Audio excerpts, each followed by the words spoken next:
Chapter 11. Joel lay waiting. He stared into the darkness until his eyes ached, straining to see, to hear, though he didn't know what he was waiting for. When he heard a sound at last, the soft swish of automobile tires on pavement, the hollow thud of doors closing, muted voices, he stood and moved quickly to his window. A car had stopped in front of the Zabrinskys' house, and two men were walking up to their front door. Joel gasped. Police. The men were police officers. The teenage boy must have reported him after all. He tried to pull his jeans on over his pajamas, but his foot got tangled in the fabric. He kicked the jeans out of his way and hurtled down the stairs. He had to explain. If the police found out from Mr. and Mrs. Zabrinsky about the lie he had told, the front door was locked, and he lost precious seconds fiddling with it, jerking the lock this way and that until the door finally sprang toward him, and he pushed the screen door out of his way. But at the edge of the porch he stopped, caught his balance, and on the top step. Across the street, Mr. Zabrinsky stood silhouetted in his front doorway, talking to the officers. Behind him, Tony's mother moved through the lighted hall toward the front door and the cluster of men. Joel's stomach twisted. He was too late.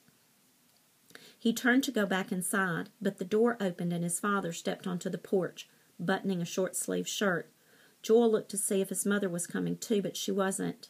She must already have gone to sleep. "Come on, son," the father said. "Let's see if there's anything we can do." "No," Joel wanted to whisper, to shout, "I'm not going over there." Not a single sound came out of his mouth, though, and when his father put a hand on his shoulder, he seemed to lose all capacity to resist. He turned and walked with his father toward the Zabrinskys' house.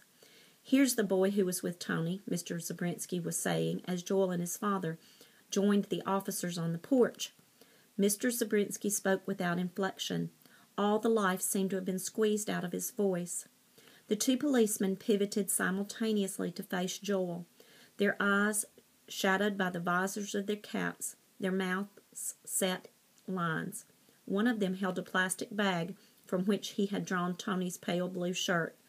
Joel stepped backward, but his father held an arm behind him. Joel couldn't tell if his father was protecting him or preventing him from running away. "What have you found?" his father asked. "The boy's clothes," the officer holding the shirt said. "By the river. His bike, too." Joel stole a glimpse at Tony's mother. She was swaying, her hands pressed against her face. Did she know the truth? Did she know he had been there? That he had seen it all? He couldn't tell. "Did you know Tony went down to the river, Joel?" Mr. Zabrinsky asked in the same lifeless voice he had used at first. "No," Joel said. "I didn't know anything. I got tired, like I told you. They were all looking at him, the police officers, Tony's parents, his father, staring. Again Joel started to back away, and again his father's arm prevented him from doing so. The slight pressure of the arm along his back made him want to strike out, to break away and run. If he could get away, he could hide someplace where those terrible eyes couldn't follow. Why had he come back from Starved Rock? He couldn't remember. "Okay," he said. "Okay, Tony said he was going to go swimming. I tried to stop him. I told him the river was dangerous." "And did you see him go into the water?" one of the officers asked, stepping closer to Joel. The other one moved in closer too, asking, "Were you there?" "No," Joel cried. "No." "Nobody's blaming you, son," the first officer said, "but the more you can tell your friend's parents," he indicated the Zabrinskys with one hand, as though directing Joel's attention to a picture or a statue in the doorway there, "the easier it will be. It's the not knowing that's the worst." "Please," Mrs. Zabrinsky whispered, "if you know anything." Mr. Zabrinsky leaned against the doorframe, one massive fist pressed tightly against his mouth, weeping silently. "Joel," his father said, "you've got to tell us." And then he turned to the others and added, laying his arm heavily across Joel's shoulders, "Joel is an honorable boy. He'll tell you what he knows." Honorable. Joel staggered beneath the weight of his father's arm, then pulled away, teetering on the edge of the porch. The 5 faces bent toward him like 5 pale moons, but it was his father's face that loomed the largest. He took a deep breath. "Tony wanted to climb the bluffs at Starved Rock, and I was scared to do it. So when he changed his mind, when he decided to go swimming instead, I thought, I thought. He was shaking all over as he spoke. I looked for him. When he went under, I tried to find him, but I couldn't. He just disappeared. Oh, Joel. The arm that had been holding him didn't reach out to touch him again. Joel, his father repeated. Mr. Zabrinsky moaned and stepped backwards into the shadowy hall.